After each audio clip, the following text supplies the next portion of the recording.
Well, here we are at a rest area just west of Boston, Massachusetts, and this is the birthplace of Johnny Appleseed for all you history buffs.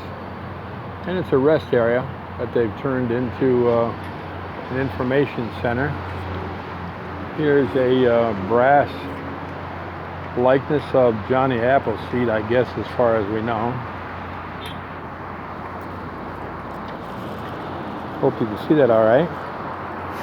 There's apples, and he went across, if you don't know, he went across the country planting apple trees, thither and yon, all the way across the country. I'm not sure what the rest of the story is, but here we are at a rest area.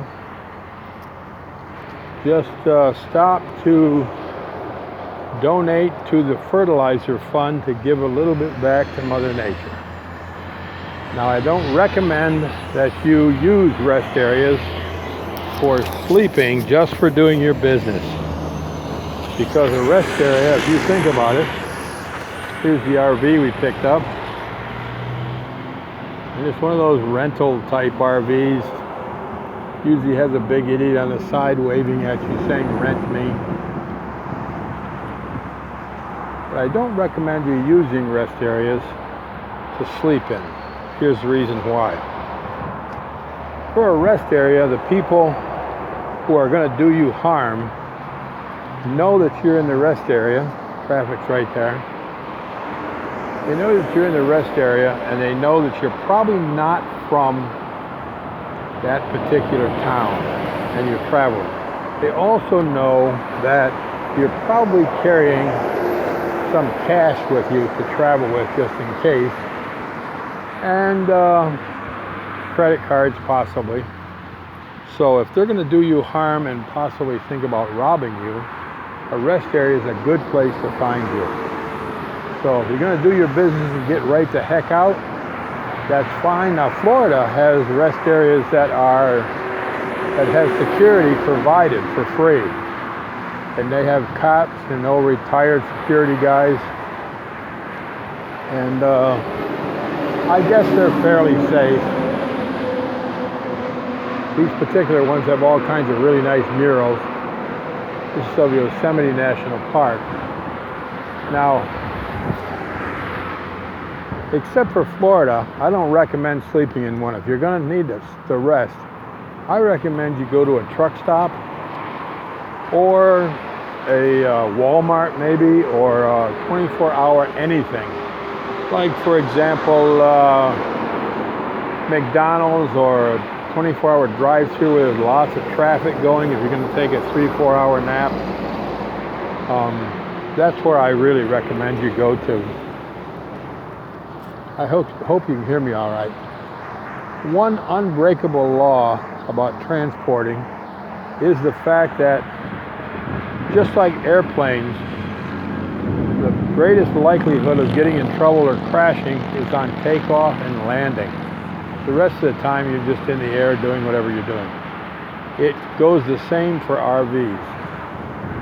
When you pick the RV up and start out on the road, and you deliver the RV, those are the two times when you're going to run into the biggest problems, and you're going to run into problems damaging the unit. So my recommendation is to start out. Now, they claim the first 10 miles is where you get most of your damage. I don't really believe that after a decade on the road. I think it's the first mile and the last mile which are the most dangerous. Yeah, it's 10 miles, but realistically, it's the first few miles that you're not really hooked up good, or you didn't check the unit out, or you're in a hurry to get somewhere, and you rush off and damage the unit, or you deliver that unit and don't check it out before you get there. So my recommendation is walk around that daggum unit and take pictures of every piece of damage. And when you do, put a building or something in the picture so you can prove, oh, I was right there at that building. You see the building here? I was there at the building, the damage is right here. so that you have proof that that damage was there before you took the unit all the way to California or New Orleans or whatever, trucks or RVs, but especially RVs. And stop at least 10 miles before you're ready to deliver and go over that unit for damage. And this is called mystery damage. So nobody really knows how it got there, but it got there. And I'll tell you a real quick story about that. In my early years of delivering, I get the unit there almost 2 hours early, and I'm pretty hot shot, feeling good about myself. I go to check in, and the place at the RV dealer, the guy at the RV place, treats me like crap. I mean, which you're going to get a lot of it. Don't get used to the fact that as a driver, you're on the bottom of the food chain and you have no friends in this business. And I repeat that because you'll find that's true over and over and over again. You are at the bottom of the food chain and you have no friends in this business. So I get there and I say, well, I got a new unit for you to check in. He says, well, why don't you just wait your damn turn? There's 3 units ahead of you, and I don't know what the hell you're in such a rush for anyway. I'll get to you when I get to you. And I go, hey, I'm not trying to rush. I'm just trying to report in so I get to, checked in and get on to the next. Well, he said, well, just go over there and sit down or get a drink of water or go to the bathroom, but don't call me, I'll call you. Don't bother me. Fine, it's I'm in no ego trip. I go over and sit down, and I'm just gazing around at nothing. I look at the unit, and it's about a 30-foot drivable RV, brand new from the factory, and I'd brought it 480 miles or so from the factory and was going to deliver it. I look, and right in front of the rear tire, there's like a wire or a metal strap or something hanging down almost to the ground. And I thought, I wonder what that is. I'd never seen that before.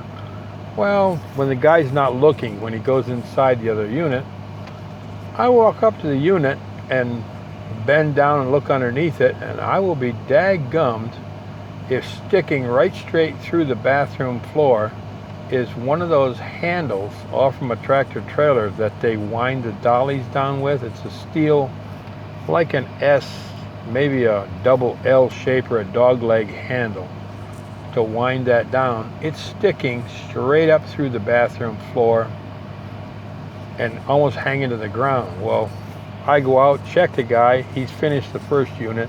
He starts, and the minute he goes inside the second unit, I run inside, lift the linoleum up in the bathroom floor, and sure enough, there's that handle sticking right through 2 layers of plywood right up into the bathroom.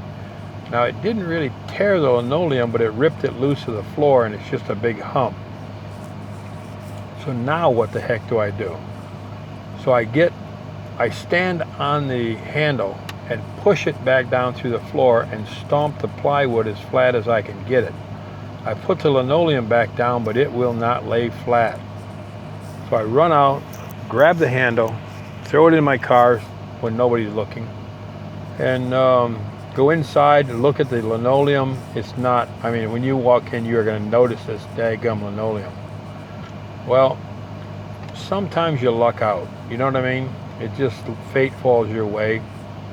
I go up front, and there's a piece of extra tan shag carpet that's just a cut or a sample from the carpet that's in the living room, and it's up under the driver's feet, to just keep it clean or keep you from scratching it. So I grab that carpet, take it back to the bathroom, and it just happens to be big enough to cover that bathroom floor. So I take my little jackknife and I cut as carefully as I can the shape of the floor, put the carpet down, take the extra pieces, the extra corners and whatnot, and put them in the drawer out by the sink. Now I go out and look at him. He's just finishing the next unit, going to come to my unit. I run to the car, get a Walmart bag, come back, get the extra pieces of carpet, take them back to the car and throw them in there just as he's walking in my door. So he looks the outside over, and there's a little scuff on the outside of the RV. He takes a picture of it and marks that down. And what had happened, somebody scratched that RV, and then the painters painted right over the end of the scratch. I got lucky and noticed that and said, wait a minute, that's not my damage. Look at, there's paint over the end of that scratch. Those idiots painted over the top of that scratch without fixing it. So he marked it off as no damage there. Goes inside, looks at the carpet, and he says, look at this horrible workmanship. That carpet, isn't even fastened to the floor, and it doesn't match. And he whined and complained about it for about 20 minutes. I'm just standing there shaking my head, hoping he doesn't lift it up and look at the linoleum, which is still screwed up.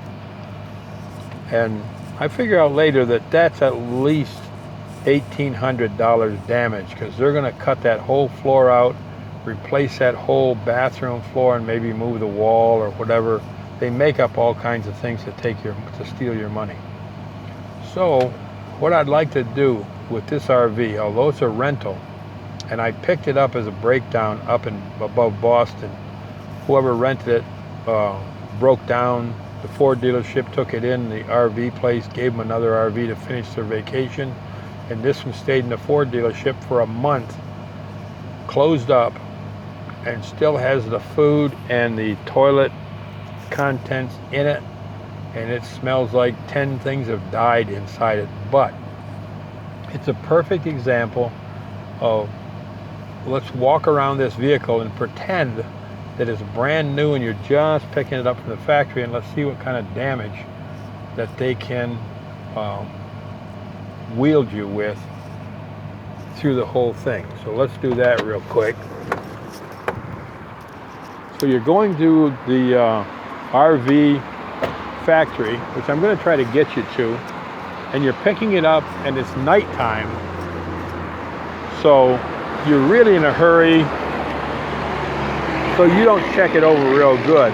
So let's check this one over. All right, we got a side, and I'm looking right up there.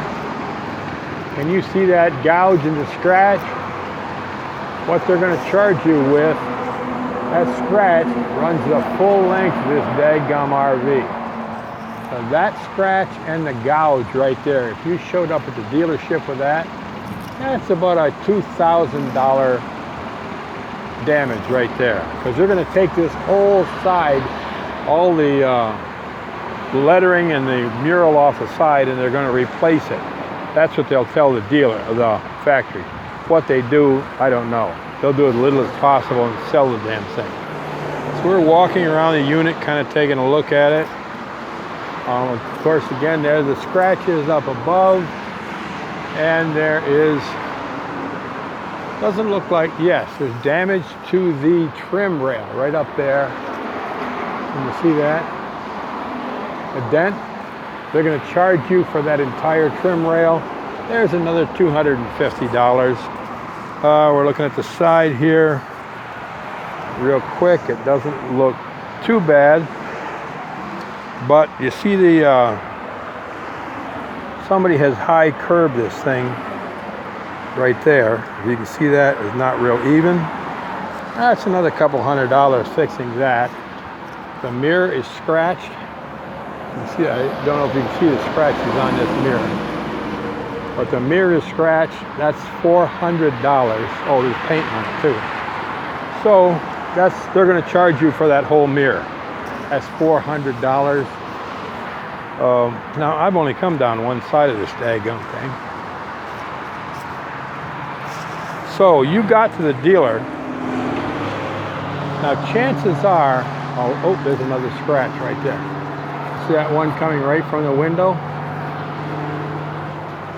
Now the chances are there's another scuff right there on the corners. Yeah, they're gonna try to get the factory to replace that whole trim strip right there, and all the way up to the top. That's going to be probably $500-600 that they're going to back charge. Here's another scratch along the side. This one's pretty beat up, but I think you get the drift. So here's where they bump the bottom, if you can see that. Let me see if I can get this right there. See the corner right there? Oh, here we go. So here's what they've done is they've run a curb or turned it too quickly. And you remember I telling you that the weakest part of this thing is the passenger rear corner. That's where this is. And they don't watch that mirror when they turn a corner and they bump something. And here again is another scratch and a gouge in the mural. So this side has to be replaced too. Now, they're going to back charge you for all this damage once they get there, whoever did it. And let's say that you didn't do any of it. You just picked it up in the dark, in a hurry. You delivered it to wherever, Boston or Miami or Canada, Calgary, Alberta. And they go over this with a fine-tooth comb. That inspector is totally not your friend. So right now, let me see. You've got about, I don't know, maybe $14,000 worth of damage on this coach if it came out of the factory brand new. Now, remember I said that they're going to hold in escrow the first $1,000 you make at 10% per job. So what they're going to do is they're going to steal that first $1,000 from you, and I don't care who did the damage, you're going to get charged for it, the first $1,000. And then they're going to turn the rest of it into the insurance company, but most likely that factory is just going to either make some sort of goofy deal on the next unit or pay them whatever. The key is that you're the driver, you get charged first. So enjoy the ride out here because it doesn't get any better.